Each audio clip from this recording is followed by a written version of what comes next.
चलिए आज बात करते हैं ईएम एल्गोरिथम की। सुनने में थोड़ा टेक्निकल लगता है ना, पर ये एक कमाल की तकनीक है जो डेटा के अंदर छिपे हुए पैटर्न्स को ढूंढ निकालती है। तो आज हम इसी के गणितीय ढांचे को, मतलब इसके काम करने के तरीके को आसान भाषा में समझेंगे। अच्छा, जरा सोचिए, हमारे सामने बहुत सारे डेटा पॉइंट्स बिखरे पड़े हैं, सब एक दूसरे में घुले मिले हुए हैं। अब सवाल ये उठता है कि कोई मशीन कैसे पता लगाएगी कि इसमें असल में कितने अलग अलग ग्रुप्स छिपे हुए हैं। हाँ, यही तो असली चुनौती है। जब कोई साफ साफ लाइन या बाउंड्री ना हो तो ग्रुप्स को अलग अलग कैसे करें? ये एक पहेली जैसा है, और इसी पहेली को सुलझाने के लिए हमारे पास है ईएम एल्गोरिथम। तो इस पहेली को सुलझाने का एक तरीका है, एक फ्रेमवर्क है, और उस फ्रेमवर्क का नाम है गॉसियन मिक्सचर मॉडल्स, या शॉर्ट में GMM। देखिए, जीएमएम का मूल विचार ये है कि जो डेटा हमें बिखरा हुआ दिख रहा है वो असल में एक चीज नहीं है। वो कई अलग अलग साफ सुथरे बेल शेप वाले क्लस्टर्स का एक मिक्सचर है। बिल्कुल वैसे ही जैसे कई रंगों को मिलाने पर एक नया कॉम्प्लेक्स रंग बन जाता है। ठीक है, तो जीएमएम ने हमें ये तो बता दिया कि हमें ढूंढना क्या है, मतलब वो छिपे हुए बेल शेप्ड क्लस्टर्स। पर सवाल है, कैसे? उन्हें ढूंढें कैसे? यहीं पर एंट्री होती है एक्सपेक्टेशन मैक्सिमाइजेशन, यानी हमारे ईएम एल्गोरिथम की। ये वो जासूस है जो उन छिपे हुए ग्रुप्स को खोज निकालता है। तो ईएम का काम क्या है? इसका काम है हर छिपे हुए क्लस्टर की पूरी कुंडली निकालना।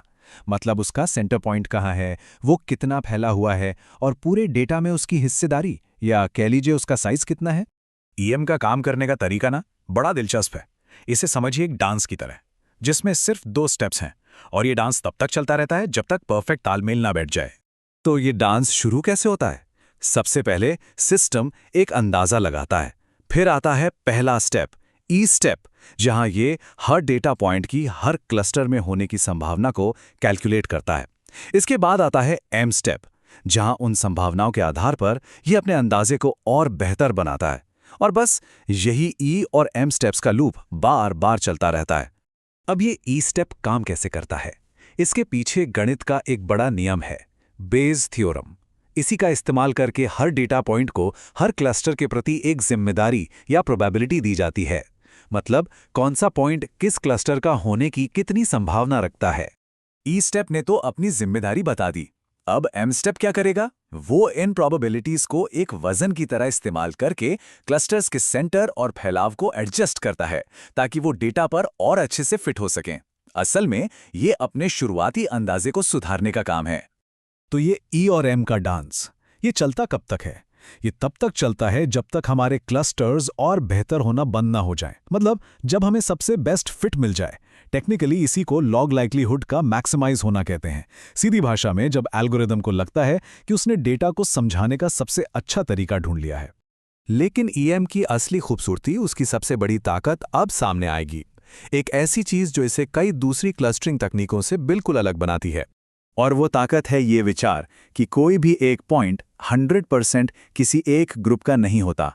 ईएम असल में सॉफ्ट क्लस्टरिंग करता है।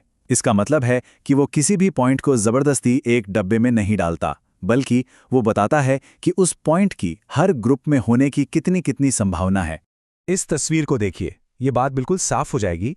यहाँ एक डेटा पॉइंट है, वो ना तो पूरी तरह क्लस्टर ए का है ना बी का, बल्कि सिस्टम कह रहा है कि 70% चांस है कि ये क्लस्टर ए का है और 30% चांस है कि ये क्लस्टर बी का है। ये डेटा की सच्चाई को समझने का एक कहीं ज्यादा बेहतर और फ्लेक्सिबल तरीका है। तो ठीक है, मैथ्स और थियोरी तो समझ आ गई कि ये सब कैसे काम करता है, लेकिन असल दुनिया में ये कैलकुलेशंस होती कैसे हैं? बैकग्राउंड में नंबर्स का क्या खेल चलता है? ये एक बहुत बड़ा सवाल है, और इसका जवाब वो हम जानेंगे अपने अगले विश्लेषण में।